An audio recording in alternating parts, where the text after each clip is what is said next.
E olha só que interessante, em Minas as pessoas estão se casando mais. O IBGE divulgou uma pesquisa que mostra que em 2021 nós tivemos aí um aumento de mais de 35%, o que se manteve estável em 2022. Em Minas, foram registrados mais de 104 mil casamentos. Aí destes, mais de 103 mil foram ali, entre homens e mulheres, e 1.118 entre pessoas do mesmo sexo. Em Uberlândia, a tendência de crescimento nos últimos anos, segundo informações do Cartório de Registro Civil, segue ali, De 2020 para 2023, a gente fez uma conta, o aumento foi de 52%. Em 2022, mais de 3.600 pessoas se casaram aqui em Uberlândia. Em 2023, foram 3.678. E desde janeiro desse ano, 698 pessoas se casaram, Eu vou conversar agora com a advogada Ana Clara de Aguiar Correia, que está conosco nessa véspera de feriado. Ana, obrigada. Viu como está crescendo? Obrigada a você. Nossa, muito. As pessoas realmente estão querendo se casar. E isso já era esperado? A gente tem algum fator que explica? Sim. Já era esperado, Durante a pandemia, a gente teve uma queda aí nos casamentos, principalmente em 2020, onde estava tudo muito restrito, Não podia fazer festa. Então, aumentou muito o divórcio e diminuiu a realização de casamentos. Então, já era esperado um boom nesses casamentos nos próximos anos, que a gente tem visto aí bastante. E aí, aqui em Uberlândia, só para reforçar um outro detalhe, são em média 10 casamentos por dia. Isso é muito significativo. Sim. E aí, claro que há o entusiasmo, a alegria, há o amor, vem os sonhos, mas é preciso estar atento ao que quando se trata de regime de bens. Sim. Gente, é muito necessário que a gente converse sobre regime de bens, porque as pessoas não sabem as implicações disso, tanto no divórcio, ou dissolução de união estável, e também em uma eventual morte, eventual falecimento. Ninguém gosta de pensar sobre isso, mas infelizmente acontece. O casamento sempre acaba, seja pelo divórcio ou seja pelo falecimento de um ou dos dois. Então, é muito necessário que as pessoas passem por uma consultoria, façam um planejamento matrimonial para entender cada regime, Hoje nós temos aí basicamente 4 regimes, um deles tem um desdobramento, mas o regime que é a regra geral seria a comunhão parcial de bens, Na comunhão parcial de bens, a gente tem aí que o casal vai partilhar, será dividido em um eventual divórcio ou dissolução de união estável, todos os bens que foram adquiridos onerosamente na constância do casamento. E a regra geral significa que esse casal, quando vai no cartório, começar ali o procedimento do casamento, se eles não escolherem algum regime, eles se casarão pelo regime da comunhão parcial. Por isso que é muito comum que hoje a gente veja que a maioria dos casais são casados pelo regime da comunhão parcial de bens. Para escolher um outro regime é necessário fazer um pacto antinupcial, o que é muito necessário, mas muita gente escolhe não fazer porque tem um gasto a mais, Tem a taxa do cartório lá que vai ser paga para fazer esse pacto antinupcial. Além da contratação de um advogado, se as pessoas entenderem que é necessário. Não é essencial, mas é importante, que um advogado redija ali esse pacto antinupcial.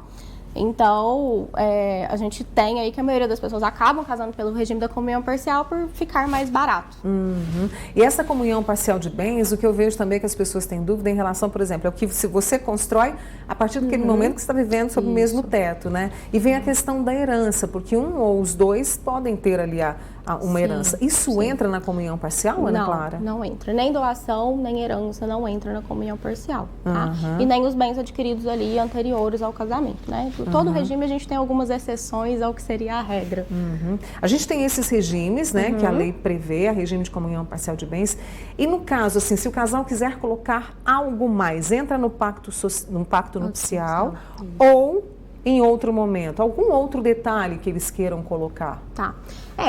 O essencial realmente seria que as pessoas fizessem um pacto antinupcial, porque lá a gente pode dispor praticamente tudo. A gente só não pode colocar ali coisas que contrariem a lei, Então, no pacto antinupcial, a gente pode dispor sobre diversas questões convivenciais e também de cunho patrimonial. Então, hoje a gente consegue, inclusive, ter regimes mistos ali dentro do pacto antinupcial, A pessoa, às vezes, escolhe ali, o casal escolhe, nós vamos nos casar no regime da comunhão parcial de bens, mas a empresa que eu tenho, ou, enfim, um apartamento X não vai ser partilhado em caso de divórcio. A gente consegue colocar isso ali no pacto antinupcial.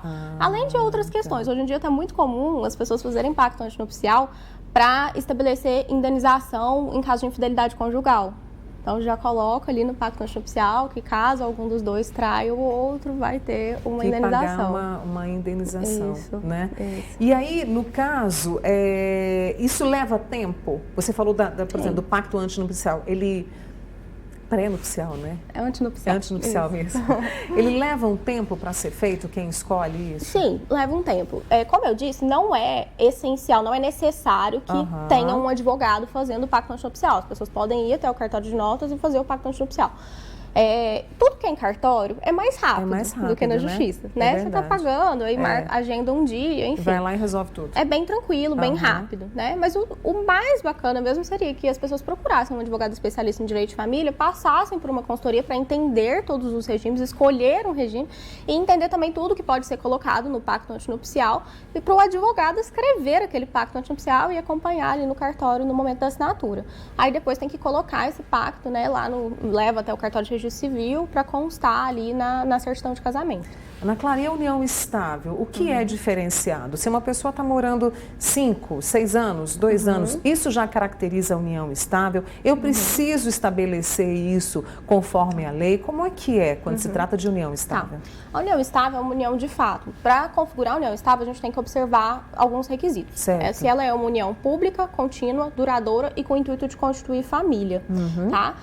Só isso já configura uma união estável. Não precisa nem que as pessoas coabitem, ao contrário do que as pessoas pensam. Não precisa. Mas o ideal seria realmente formalizar. Porque se você não formalizar, se você não fizer uma escritura pública ali de união estável, né, em uma eventual dissolução, se as pessoas se separarem, elas vão ter que entrar com uma ação pedindo reconhecimento e dissolução de união estável. Então você vai ter que comprovar que aquela união existia, né? Além disso, qual que é a implicação da união estável não formalizada? Vocês não vão escolher um regime. Então vai aplicar a regra geral, que é a comunhão parcial de bens. Tem uma pergunta aqui para você. Essa amiga nossa disse que morou 4 anos com outra pessoa pensando que estava divorciada. Porque casou com uma pessoa morou com uma pessoa pensando que ela estava divorciada. Foi verificar, não estava. Ela morou 4 anos. Ela tem algum direito, já que ela continua casada? Olha que história. O que a gente tem hoje? O certo é que o regime de bens ele para de incidir com a separação de fato, né? Então ela vai ter que comprovar essa separação de fato desse divórcio. Mas o correto é que ela se divorcie. É muito complicado essa discussão sobre união paralela ainda. É algo muito sensível, né? Então é algo que vai ser discutido no judiciário. A gente teria que analisar quais provas ela tem de tudo, né? Para poder avaliar de forma minuciosa, né, Ana? E aí vem uma outra questão aqui, as dívidas de quem casa em comunhão parcial de bens. E as dívidas, quem é que um fez? O outro também tem que arcar? Na comunhão parcial de bens, as dívidas são divididas também. Vai assumir também? Mesmo que ela não tenha assinado nada? Você fala da dívida, assim, de um empréstimo, sei lá, alguma coisa assim. A dívida, de forma geral, ela será partilhada. A não ser que a gente consiga comprovar ali que foi uma dívida para algo ilícito, né? Aí entra a parte das exceções, a parte de produção probatória em processo mesmo. Eu sempre falo, cada caso é um caso, né? A gente tem que analisar, de fato, o que aconteceu ali.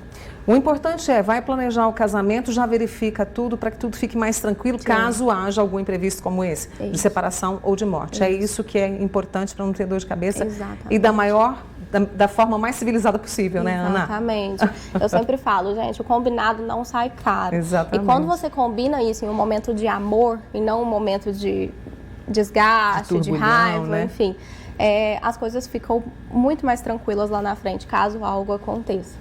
Muito obrigada, viu, Ana Clara? Um bom feriado para você. Vou apresentar mais uma vez a advogada Ana Clara Aguiar conosco aqui hoje, né? Falando sobre essa questão do casamento e o que diz a lei. E obrigada a você também que participou. Obrigada, viu, Ana? Obrigada.